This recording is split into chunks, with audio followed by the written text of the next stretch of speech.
Hello and welcome to ThePapare.com, your home of the Rugby World Cup 2015 here in Sri Lanka. And we're looking today at the groups and how teams might progress into the semi-finals and finals. I've got with me in the studio a gentleman who's been involved in every aspect of rugby except maybe refereeing. He's been a player, he's been a coach, and he's an administrator as well. Abdella, Yousuf, welcome to our Papare studios. It's very interesting group stage. When you look at it, obviously you've got Pool A, the pool of death. You've got Pool B with South Africa, who are one of the favorites as well. New Zealand and Argentina in Pool C. Pool D has France and Ireland together. Let's take Pool A first. Who do you think is going to advance from Australia, England, Wales, Fiji, Uruguay? Yashanika, I think probably going back a couple of weeks, I think Wales are very much in the mix. But I think losing two key players and two informed players in Lee Halfpenny and scrum half, I think was Chris Webb. I think that is a bit of a blow for them. So I think it'll also be interesting to see what kind of psychological impact that will have on the team. So just taking those small facts into consideration, I'd probably go with Australia and England at this stage to go through. So Australia at number 1, England at number 2. Okay, that's your pick. And then obviously South Africa, without question, are going to go through in group. I'd probably go with England number 1 and Australia number 2 at the group stage. Okay, so you're going with England winning the group, yes, and Australia going in at number 2. So South Africa going in at number 1 in Pool B. Then you've got Samoa, Japan, Scotland, and the USA. Mm-hmm. Which one is going to go through in number 2? I think Samoa. I think they have just too much attacking power. For Scotland, which I think will be the main competitor in that group to them.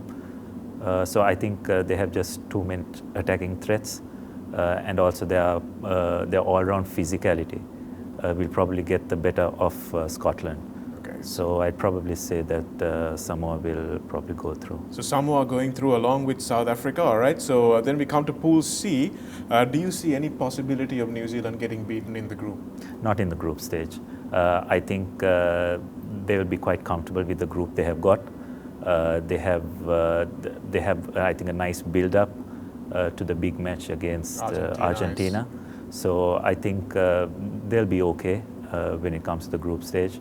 And of course, I think Argentina, with the exposure that they've got in the Rugby Championship, will probably cruise through.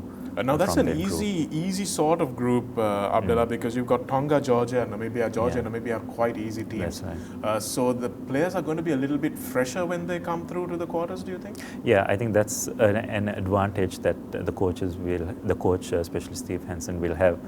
He'll be able to pick and choose the combinations he wants to play, while at the same time give as many players a run as well to make sure that they are match fit. But also, I think he'll have to strike a balance where he'll want to have his combinations going into the knockouts, because you don't want to make too many changes and miss too much with the combinations.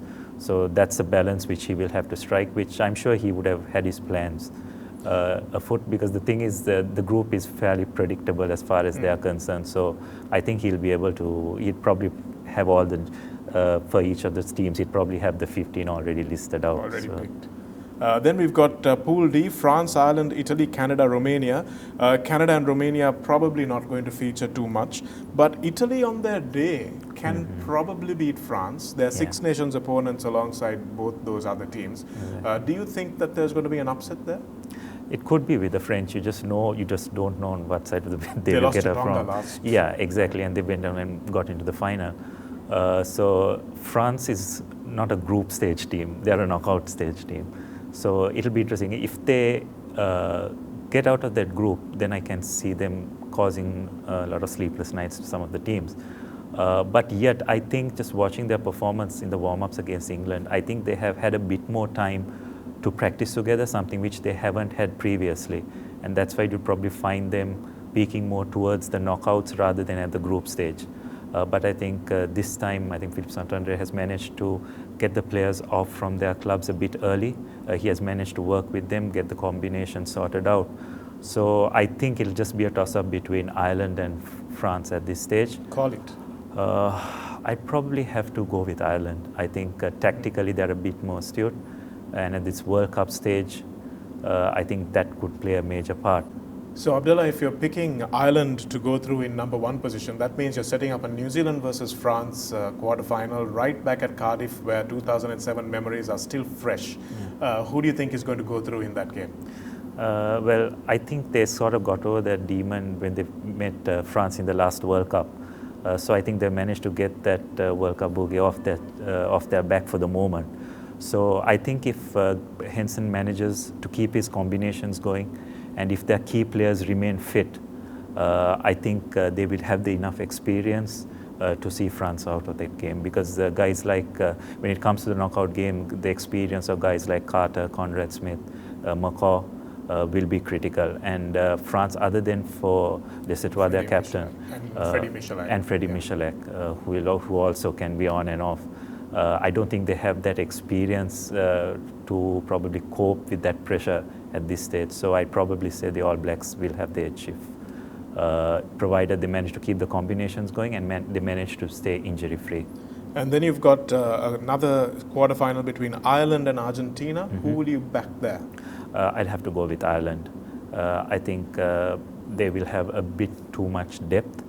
I think if they can manage the Argentinian scrum, if they can match them up front, I think they will have, tactically, they will be a bit too shrewd for Argentina to overcome Argentina. And very quickly, on the other side of the draw, you've picked England at number 1, which means that they'll be playing a quarterfinal against Samoa. So that's going to be a brutal one, but you'll back England to come through? Yes, I'd back England to come, purely because I think they will have greater strength in depth. I think their bench will come into play in that game. They'll have guys like the Vunipola brothers coming on in the latter stages of the game, and I think up front Samoa will probably struggle at that stage, so I will go with England. And then you've got Australia playing South Africa. South Africa, yeah, that'll be the big semi-final. A repeat of the 2011. Yeah. So it'll be a close game. I think it'll be a game between the South African forwards and the Australian backs. I think Australia got a fantastic three-quarter line. It'll just be able to see whether they'll be able to hold that South African scrum. I think that's going to be the deciding factor. If they can do that, then I think they will have the attacking threat to see off South Africa. But I'd have to say that South Africa will probably just whip it. Okay, so that's as far as we're going here today on ThePapare. We've picked South Africa, Australia, New Zealand and Ireland as your semi-finalists. We'll go much further on with our predictions, of course, as the tournament goes on. Thanks a lot for joining us. Abdella, thanks for being in the studio. Okay. We'll see you later on ThePapare.com.